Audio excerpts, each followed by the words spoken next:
Serial किस्सा, और जो भी जिसे कोई भी सेक्सुअल टैग मिल जाता है तो एक सॉर्ट ऑफ पीपल थिंक कि उनकी क्रेडिबिलिटी कम हो जाती है, या एक्टर या शायद वो इंटेलिजेंट नहीं है। तो कभी क्या फ्रस्ट्रेशन होता था आपको? पहले तो ना मैं कोई प्रेटेंस रखता हूँ कि मैं इंटेलिजेंट हूँ, ना मैं किसी को ये बात जताना चाहता हूँ।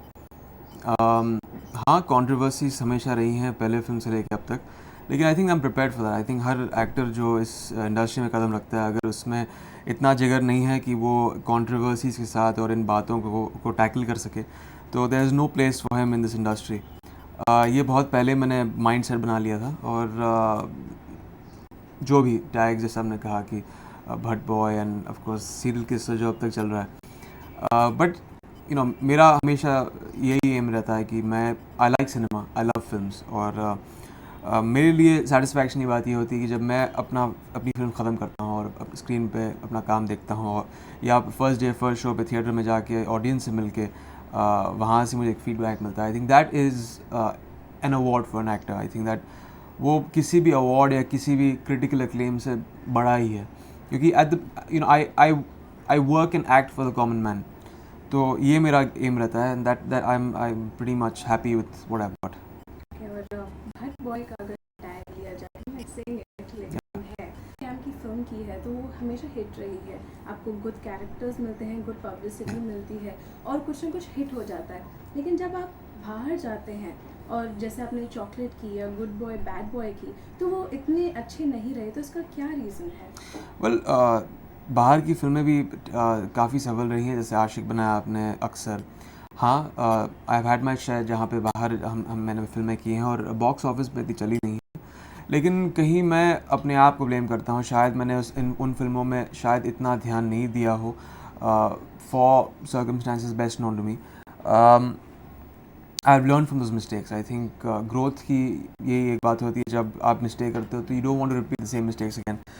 अभी जो मैं ऑफ कोर्स भट्ट कैंप की फिल्में कर रहा हूँ, ये मेरा कैंप है, मेरा परिवार है, और यहाँ से मेरा एज एन एक्टर जन्म हुआ था। And that birth place for an actor, I think मेरा जो सेल्फिश नीड्स मैं बोलूँ कि जिस किस्म के रोल्स मिलते हैं मुझे भट्ट साहब जो लिख के देते हैं, I think it's very hard for any actor to refuse, क्योंकि एक इमोशनल डेप्थ होती है इन कैरेक्टर्स में। मुझे कभी स्टीरियोटिपिकल और क्लीशे हीरो के रोल्स करने में कभी मज़ा आया भी नहीं था, क्योंकि पहली फिल्म से लेकर अब तक आई थिंक फुटपाथ में भी मुझे एक ऑप्शन दिया गया था कि क्या मैं मेन लीड प्ले करूं या एक रघु का कैरेक्टर जो एक सपोर्टिंग कैरेक्टर था फिल्म में। I have no issues with the screen footage, लेकिन आई शुड नो कि at the end of the film लोग बाहर आके मेरी तारीफ़ करें, मेरे रोल की तारीफ़ करें, उनको लगे कि कुछ अलग किया है, कुछ नया किया है। और हाँ, गलतियाँ होती हैं, और इसके बाद जो फिल्म मैंने बाहर साइन की हैं भट्ट कैंप के बाहर, दावे के साथ कहता हूँ, देयर बी ग्रेट फिल्म्स, सभी को पसंद आएंगी। थोड़ा बहुत सीख गया हूँ मैं, सो आने वाला वक्त बता सकता है।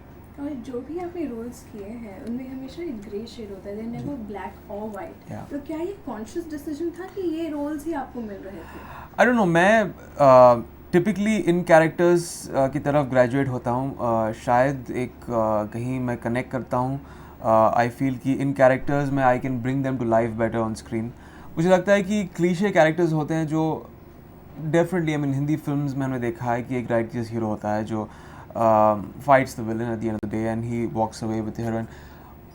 मुझे वो उन कैरेक्टर्स से कोई I don't feel that I will not fit in that. लेकिन कहीं मुझे ऐसा लगा जैसे मर्डर जैसी फिल्म हो या गैंगस्टर जैसी फिल्म, ग्रे कैरेक्टर्स थे, लेकिन कहीं एक डिबेटेबल बात भी होती है कि क्या वो पॉजिटिव था या नेगेटिव था।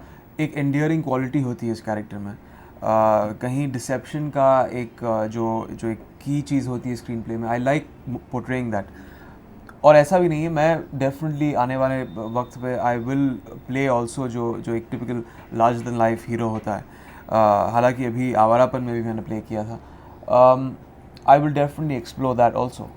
क्या आपको लगता है जो ये लार्जर देन लाइफ हीरो है, क्या ऑडियंस आपको एक्सेप्ट कर पाएगी उस टाइप में role? जब तक मैं करूँगा नहीं तब तक पता नहीं चलेगा। लेकिन I think it's always great to try, और मैं कभी इससे डरता नहीं हूँ। हमेशा अगर मुझे एक ऐसा रोल मिला, जो मैं ज़्यादातर ऐसे रोल्स करता हूँ तो शायद कोई और उन्हें हाथ भी नहीं लगाए, जैसे विलन्स के रोल, या एक पहली बार एक मर्डर में ऐसा रोल था जहाँ पे I had played main lead before, and उसके बाद एक ऐसा रोल मिला था गैंगस्टर का role. In that again I wanted the audience to hate me at the end of the film. I think hate is a very strong emotion. It's probably stronger than love. बहुत सारी तारीफ मिली मुझे इस role के लिए. तो I think I like you know, end of course hero के roles जो typical larger than life hero के रोल्स होंगे, I play them and I am sure I will be accepted in them.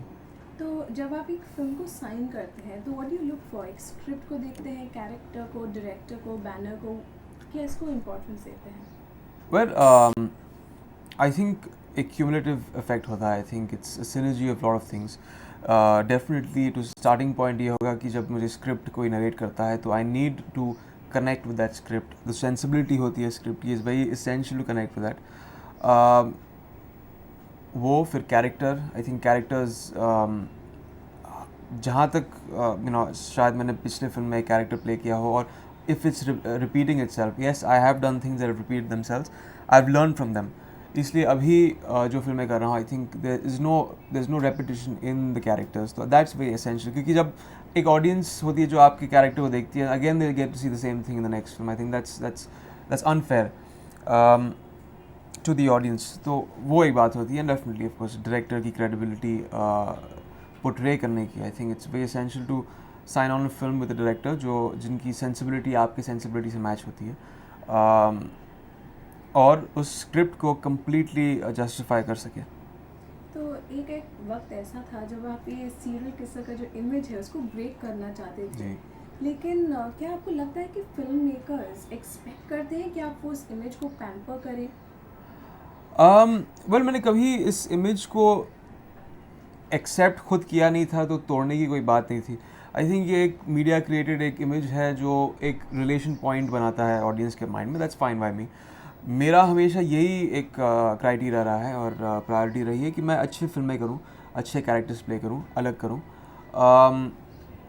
हाँ, कभी कभार लोग कहते हैं कि एक जो इमेज है उसको बरकरार रखने के लिए you know the kind of films जो एक सेमी एरोटिसिज्म जो दिखाया जाता है फिल्मों में,